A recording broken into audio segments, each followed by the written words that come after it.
Recording start in 5, 4, 3, 2, 1. Start. I am thankful to the organizers of this international exhibition on low cost housing for inviting me to inaugurate it. This exhibition, perhaps the first of its kind, focuses attention in one of the most pressing problems of today, the problem of housing. There is shortage of houses everywhere. Nearly all the countries of the world today are faced with the problem of constructing more and more houses to cope with the increasing demand. A reasonably comfortable house providing shelter against the off weather and affording room for necessary rest and leisure is an elementary need of mankind. It is clear that if the present need is to be met to any reasonable extent, houses will have to be built on a huge scale. This is possible only if the cost of construction and of materials for building a house is brought down to a level which would be within the reach of a person of average means. It is therefore appropriate that this exhibition should be called an exhibition on low cost housing. Generally speaking, housing sounds like an abstract idea, although houses are made of such substantial material as brick and mortar. I believe one great contribution of this international exhibition will be to bring the problem of housing into the region of the concrete. The many exhibits displayed here are its unmistakable proof. You will agree that even it comes to bringing together in a practical way the existing knowledge on house building and design and to translating that knowledge into actual houses. This change in outlook would necessarily represent a great advance over the present position.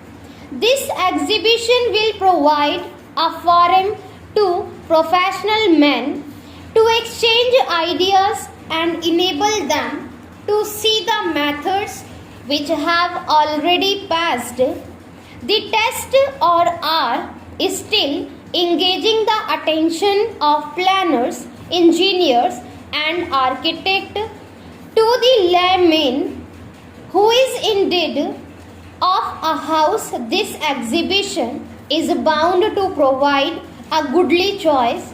To select from this choice will be real in so far as every house exhibited in the exhibition costs less than rupees 5,000. Besides demonstrating the various types of houses built from different materials, this exhibition will also stimulate proper interest in housing, not in the abstract problem of housing as such, which might be an alluring subject of discussion, but in houses themselves, houses promising roofs on top and cozy shelter within.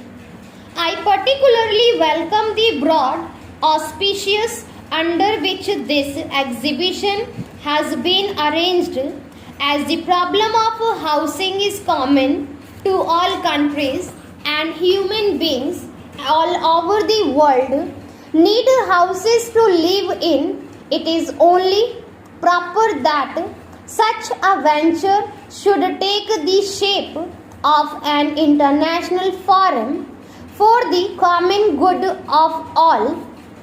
I am told exhibits have been received from many foreign countries, including Burma, Ceylon, Australia, Finland, Germany, Austria, Indonesia, Israel, Singapore, Thailand, Sweden, Italy, the Fiji Islands at the United Kingdom. By convening an international seminar on housing under the auspices of the United Nations of Technical Administration. This exhibition has not merely added to its status but greatly its scope. This seminar, in which experienced architects and engineers from many countries are participating, will discuss such important subjects as improvement in building materials, construction methods and programs for housing, etc. This will be followed by discussions by the Inter-Secretariat Working Party of E-Cafe, which is meeting in Delhi this month. As a result of all these discussions and valuable exchange of ideas, let us hope it will be possible to pool the experiences of the participating countries and adopt models which would result in bringing cheap and comfortable houses within the reach of the common people.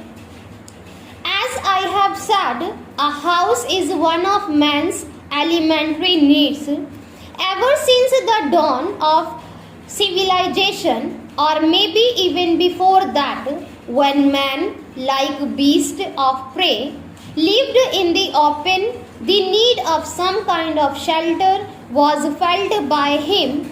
There was a time when the improvised shelter offered by bushes and trees satisfied his need.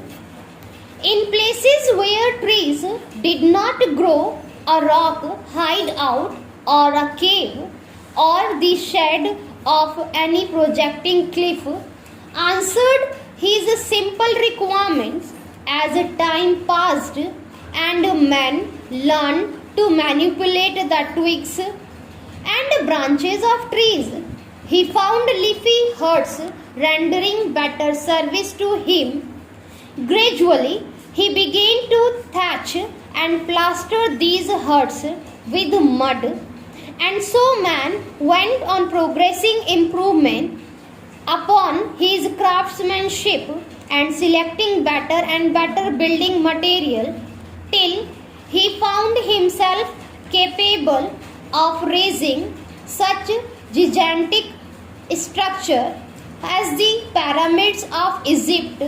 Although throughout this long stretch of time known to us as the historic era, man has been familiar with the art of construction and has been responsible for raising his structures of kinds and sizes. The need of the common people did not receive the attention which it deserved.